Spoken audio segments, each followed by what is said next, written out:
আসসালামু আলাইকুম। অষ্টম শ্রেণীর প্রিয় শিক্ষার্থীদের নিয়াজ মোহাম্মদ উচ্চ বিদ্যালয়ের পক্ষ থেকে আজকের অনলাইন ক্লাসে স্বাগত জানাচ্ছি। তোমাদের সাথে আছি আমি নজমুন আরা বেগম। আজ আমি তোমাদের বিজ্ঞান বিষয়ের সপ্তম অধ্যায় পৃথিবী ও মহাকর্ষ এর দ্বিতীয় অংশ নিয়ে আলোচনা করব।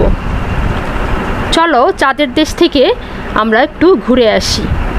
একটি ভিডিও দেখি। দুজন মহাকাশচারী দেখা যাচ্ছে। তারা চাঁদের মাটিতে হাঁটার সাথে সাথে একটু লাফিয়ে ওঠার চেষ্টা করছে। দেখো তাদের শরীরে অনেক ভারী জিনিসপত্র।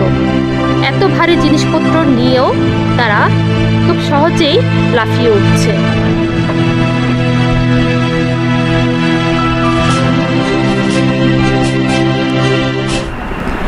চাঁদের বুকে ভারী লোকটি সহজে লাফাতে পারছে কেন?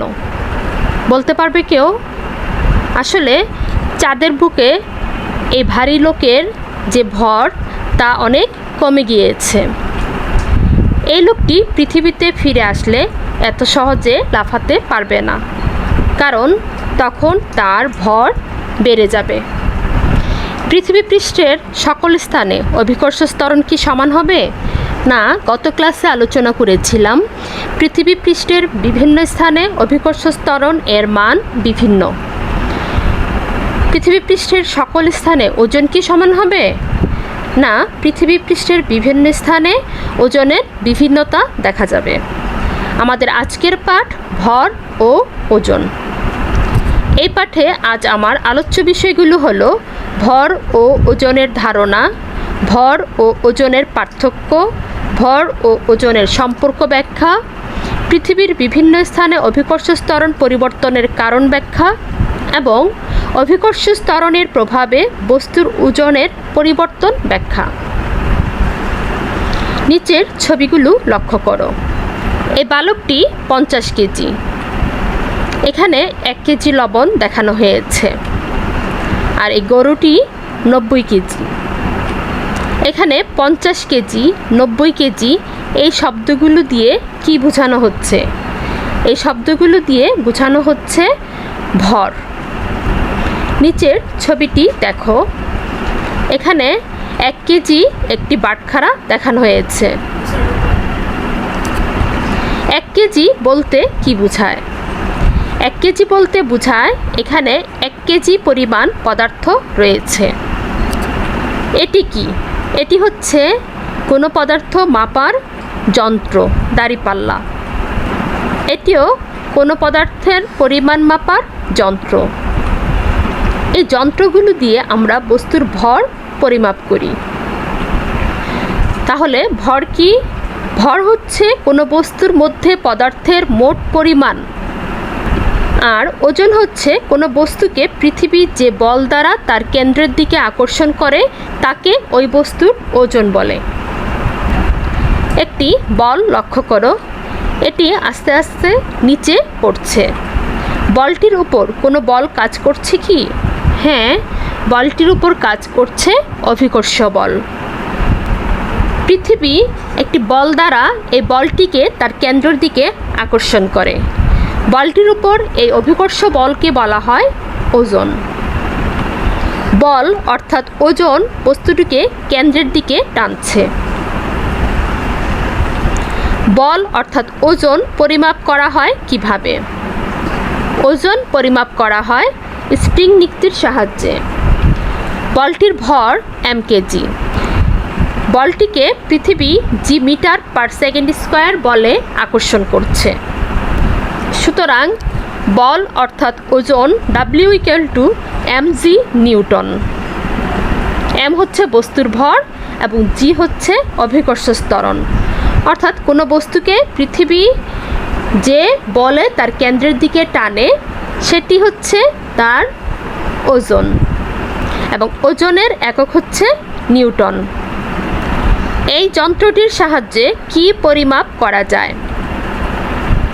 লক্ষ্য করো, এর দ্বারা পরিমাপ করা যায় বস্তুর ওজন। এই যন্ত্রটির নাম কি? যন্ত্রটি হচ্ছে স্প্রিং নিক্তি। স্প্রিং নিক্তির সাহায্যে কোনো বস্তুর ভর পরিমাপ করা যাবে কি? হ্যাঁ, স্প্রিং নিক্তির সাহায্যে কোনো বস্তুর ওজন পরিমাপ করার সাথে সাথে বস্তুর ভরও পরিমাপ করা যায়। আর বস্তুর ভর পরিমাপ করা হয় সাধারণ নিক্তি দিয়ে। তাহলে আমরা ভর ও ওজনের মধ্যে পার্থক্য করতে পারি। ভর হলো কোনো বস্তুতে উপস্থিত মোট পদার্থের পরিমাণ, আর ওজন হলো ভর ও অভিকর্ষ ত্বরণের গুণফল। W=mg। স্থানভেদে ভরের পরিবর্তন হয় না, কিন্তু স্থানভেদে ওজনের পরিবর্তন হয়। ভর হচ্ছে মৌলিক রাশি, ওজন যৌগিক রাশি। ভরের SI একক কিলোগ্রাম, আর ওজন এর SI একক হচ্ছে নিউটন। ভর সাধারণ নিক্তিতে পরিমাপ করা যায়, ওজন মাপার জন্য প্রয়োজন হয় স্প্রিং নিক্তি। শিক্ষার্থীরা, পৃথিবীর বিভিন্ন অঞ্চলে বস্তুর ওজন কি একই থাকবে? এই বিষয়টি জানার আগে আমরা ভর সম্পর্কে আরেকটু বিস্তারিত আলোচনা করি। আমরা জানি বস্তুর মধ্যে পদার্থের পরিমাণই হচ্ছে এর ভর। ভর হচ্ছে একটি ধ্রুব রাশি, যা ভূপৃষ্ঠে বা ভূপৃষ্ঠের উপরে বস্তুর অবস্থানের পরিবর্তনের সাথে পরিবর্তিত হয় না। 75 কেজি ভরের একজন মহাশূন্যচারীর ভর চাঁদে কিংবা পৃথিবীর বা চাঁদের কক্ষপথেও 75 কেজিই থাকবে। মহাশূন্যচারী যতটুকু পদার্থ দিয়ে তৈরি তা তার স্থান পরিবর্তনের ফলেও কোনো পরিবর্তন হচ্ছে না বলে তার ভর সর্বত্র অপরিবর্তিত থাকে। লক্ষ্য করো, এটি হচ্ছে বিষুবীয় অঞ্চল। এখানে সাইকেল চালক বালকটির ওজন 391 নিউটন, আর ক্রান্তীয় অঞ্চলে এর ওজন 392 নিউটন।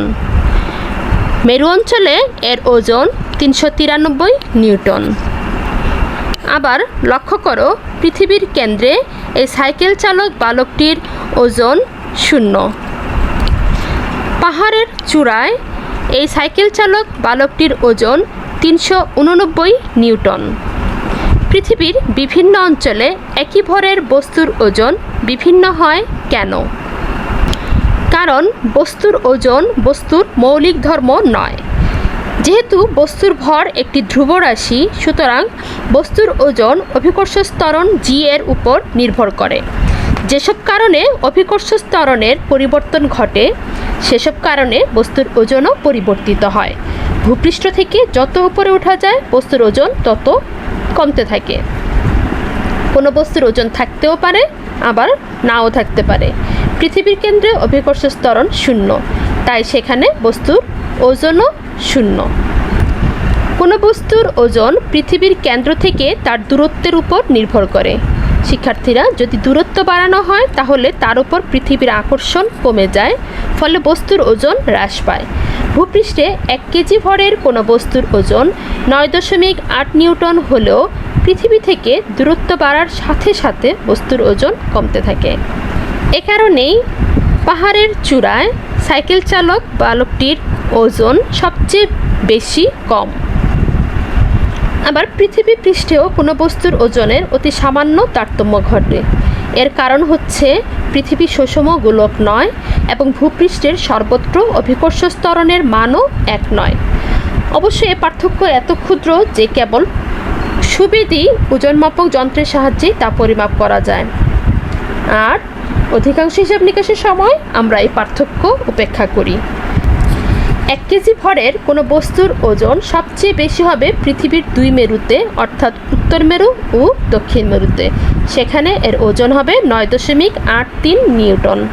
যে কারণে সাইকেল চালক এই বালকটির ওজন মেরু অঞ্চলে হয়েছে 393 নিউটন, সবচেয়ে বেশি ওজন। 1 কেজি ভরের বস্তুটির ওজন বিষুবীয় অঞ্চলে 9.78 নিউটন এবং ক্রান্তীয় অঞ্চলে এর ওজন 9.79 নিউটন।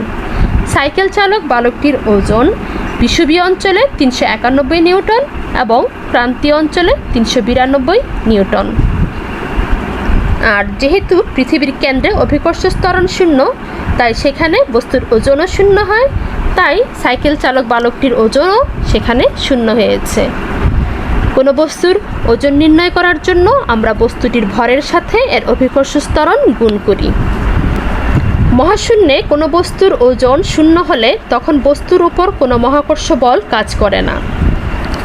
চাঁদের অভিকর্ষজনিত ত্বরণের মান পৃথিবীর প্রায় 6/1 সুতরাং চাঁদে 1 কেজি ভরের বস্তুর ওজন হবে প্রায় 1.63 নিউটন। আর সাইকেল চালক বালকটির ওজন পৃথিবীতে যদি 392 নিউটন হয়, তাহলে চাঁদে এর ওজন হয়ে যাবে 6/1 অর্থাৎ 65.3 নিউটন। এটি কি? এটি হচ্ছে স্প্রিং। স্প্রিংটি বড় হচ্ছে, এই স্প্রিংটি আরও বড় হচ্ছে। স্প্রিংটির দৈর্ঘ্য বাড়ছে কেন? কারণ এতে পর্যায়ক্রমে বেশি ভর প্রযুক্ত করা হয়েছে। কোনো নির্দিষ্ট স্থানে বস্তুর ভর ও ওজনের মধ্যে কী সম্পর্ক? কোনো নির্দিষ্ট স্থানে বস্তুর ওজন ভরের সমানুপাতিক। বস্তুর ভর বেশি হলে তার ওজনও বেশি হবে। সুতরাং যে সকল যন্ত্র দিয়ে ওজন মাপা যায় সেগুলো দিয়ে ভরও মাপা যায়। স্প্রিং নিক্তি অনেক সময় কিলোগ্রাম এককে দাগান্বিত থাকে। যেহেতু নিক্তি এবং ওজন মাপক যন্ত্রগুলো এমনভাবে দাগান্বিত থাকে যে অনেক সময় আমরা ভর ও ওজন উভয়ের জন্যই কিলোগ্রাম একক ব্যবহার করে থাকি। এটি অবশ্যই ভুল। ওজন এক প্রকার বল এবং বৈজ্ঞানিক হিসাব নিকাশের সময় তা অবশ্যই নিউটন এককে পরিমাপ করতে হবে। যখন আমরা 1 কেজি লিখিত একটি চাউলের প্যাকেট বা একটি দুধের টিন কিনি, তখন বুঝি ওই প্যাকেটের চাউলের বা টিনের দুধের ভর 1 কেজি, কিন্তু ওজন 1 কেজি নয়।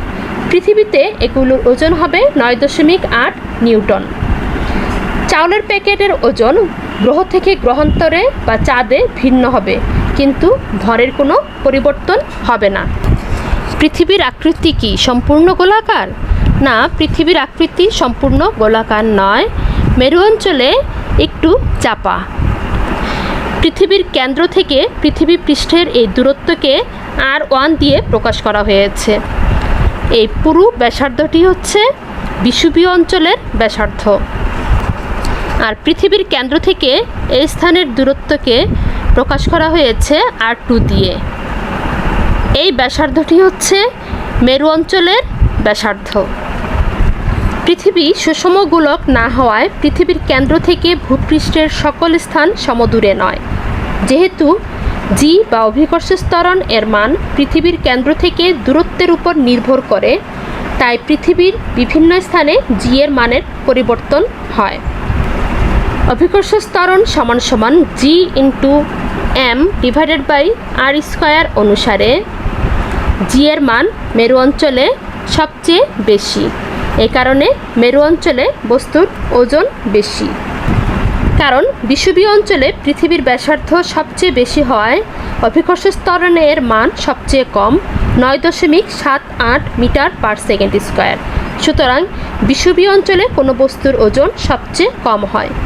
বিষুবীয় অঞ্চল থেকে মেরু অঞ্চলের দিকে যত যাওয়া যায় ব্যাসার্ধ তত কমতে থাকে এবং অভিকর্ষ ত্বরণ এর মান বাড়তে থাকে।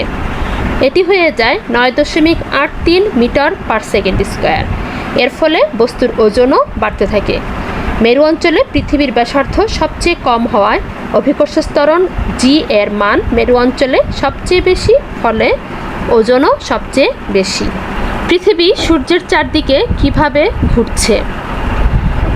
লক্ষ্য করো, পৃথিবী সূর্যের চারদিকে ঘোরার সাথে সাথে নিজ অক্ষের উপরও ঘুরছে। পৃথিবী নিজের অক্ষের চারদিকে একবার ঘুরতে সময় লাগে 23 ঘন্টা 47 মিনিট 48 সেকেন্ড। নিজের অক্ষের চারদিকে পৃথিবীর এই ঘূর্ণনকে বলা হয় আহ্নিক গতি। আহ্নিক গতির কারণে অভিকর্ষ ত্বরণ জি এর মান পরিবর্তিত হয়। বিষুবীয় অঞ্চল এবং ক্রান্তীয় অঞ্চলের ব্যাসার্ধ লক্ষ্য করি। বিষুবীয় অঞ্চল হতে মেরু অঞ্চলের দিকে বৃত্তাকার বলয়গুলোর ব্যাসার্ধ ক্রমশ কমে আসে। আহ্নিক গতির জন্য পৃথিবী পৃষ্ঠের বস্তুর উপর পৃথিবীর কেন্দ্রের আকর্ষণ বল স্বাভাবিকের তুলনায় খানিকটা কম হয়। তাহলে কোন অঞ্চলে জি এর মান বেশি হবে? শিক্ষার্থীরা, মেরু অঞ্চলের দিকে জি এর মান বেশি হবে।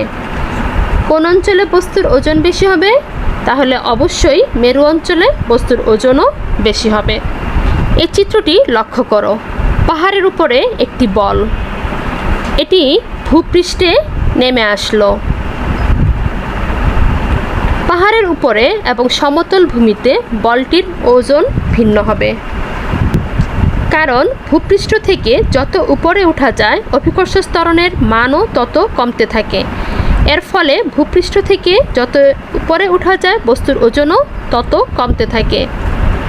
এই কারণে পাহাড় বা পর্বত শীর্ষে বস্তুর ওজন কম হয়। বেশি ওজন কোথায় পাওয়া যাবে? বেশি ওজন পাওয়া যাবে ভূপৃষ্ঠে। অভিকর্ষ ত্বরণ G equal to G M divided by R square অনুসারে ভূপৃষ্ঠে অভিকর্ষ ত্বরণ equal to G into M divided by R square. আর পাহাড়ের চূড়ায় অভিকর্ষ ত্বরণ G equal to G into M divided by R plus H whole square. কোনো বস্তুকে পৃথিবী পৃষ্ঠ থেকে কেন্দ্রের দিকে ছেড়ে দিলে কি ঘটবে? উপরের একটি বস্তু কেন্দ্রের দিকে ছেড়ে দেওয়া হলো, কি ঘটছে? ভূপৃষ্ঠ থেকে যত নিচে যাওয়া যায় অভিকর্ষ ত্বরণের মান ততই কমতে থাকে। এর ফলে পৃথিবীর যত অভ্যন্তরে যাওয়া যায় বস্তুর ওজন তত কমতে থাকে। এই কারণে খনিতে কোনো বস্তুর ওজন কম হয়। পৃথিবীর কেন্দ্রে অভিকর্ষ ত্বরণ জি এর মান 0। পৃথিবীর পৃষ্ঠ থেকে কেন্দ্রের দিকে জি এর মান কমতে থাকে। পৃথিবীর কেন্দ্রে যদি কোনো বস্তুকে নিয়ে যাওয়া যায় তাহলে বস্তুর উপর পৃথিবীর কোনো আকর্ষণ থাকবে না, অর্থাৎ বস্তুর ওজন হবে 0। শিক্ষার্থীরা, ভর ও ওজন সম্পর্কিত আলোচনার পর তোমাদের মূল্যায়নের জন্য কিছু প্রশ্নের উত্তরগুলো আমার সাথে মিলিয়ে নেবে। বহুনির্বাচনী প্রশ্ন। প্রথম প্রশ্ন, কোনো বস্তুর ভর মহাবিশ্বের সকল স্থানে একই থাকে? ওজন ভরের সমানুপাতিক। ওজন বস্তুর নিজস্ব ধর্ম। শিক্ষার্থীরা, সঠিক উত্তরটি হবে 1 এবং 2। দ্বিতীয় প্রশ্ন, চাঁদে 10 কেজি বস্তুর ওজন কত হবে? উত্তরটি হবে খ 16.3 নিউটন। তৃতীয় প্রশ্ন, কোনো বস্তুর ওজন পরিবর্তিত হয় অভিকর্ষ ত্বরণের পরিবর্তনে, পৃথিবীর আহ্নিক গতির কারণে, বস্তুর আকৃতির পরিবর্তনে। নিচের কোনটি সঠিক? শিক্ষার্থীরা, সঠিক উত্তরটি হবে 1 ও 2। পরবর্তী প্রশ্ন, পৃথিবীর কেন্দ্রে অভিকর্ষ ত্বরণ জি এর মান কত? উত্তরটি হবে 0 মিটার পার সেকেন্ড স্কয়ার। ভর কি? ভর হচ্ছে কোনো বস্তুতে পদার্থের পরিমাণ। ওজন কি? কোনো বস্তুকে পৃথিবী যে বল দ্বারা তার কেন্দ্রের দিকে আকর্ষণ করে তাকে বস্তুর ওজন বলে। পৃথিবীর কেন্দ্রে অভিকর্ষ ত্বরণের মান কত? পৃথিবীর কেন্দ্রে অভিকর্ষ ত্বরণের মান 0। কি কারণে বস্তুর ওজনের পরিবর্তন হয়? বস্তুর ওজনের পরিবর্তন হয় পৃথিবীর আকৃতির জন্য, পৃথিবীর আহ্নিক গতির জন্য, ভূপৃষ্ঠ থেকে উচ্চতার বিভিন্নতার জন্য এবং পৃথিবীর অভ্যন্তরের বিভিন্ন স্থানে। শিক্ষার্থীরা, ভর ও ওজন সম্পর্কিত আলোচনা ও মূল্যায়নের পর তোমাদের বাড়িতে অনুশীলনের জন্য বাড়ির কাজ। এখানে 50 কেজি ভরের একজন বালকের ছবি দেখানো হয়েছে। বালকটির মেরু অঞ্চলে, বিষুব অঞ্চলে এবং চাঁদে ওজনের পার্থক্য নির্ণয় করো। দ্বিতীয় কাজটি হলো বস্তুর ভর ও ওজনের পার্থক্য নির্ণয় করো। ধন্যবাদ সবাইকে। ভর ও ওজন সম্পর্কিত এই আলোচনাটি অত্যন্ত গুরুত্ব ও মনোযোগ সহকারে শোনা ও বোঝার জন্য। আশা করি আলোচনাটি সবার ভালো লেগেছে এবং খুব ভালোভাবেই বুঝতে পেরেছ। আরও ভালোভাবে বিষয়টি আয়ত্তে আনার জন্য বাড়ির কাজগুলো সুষ্ঠুভাবে সম্পন্ন করবে। এই অধ্যায়ের সর্বশেষ আলোচনা নিয়ে পরবর্তীতে আমি আবার তোমাদের সামনে উপস্থিত হব। ভালো থেকো সবাই। আল্লাহ হাফেজ।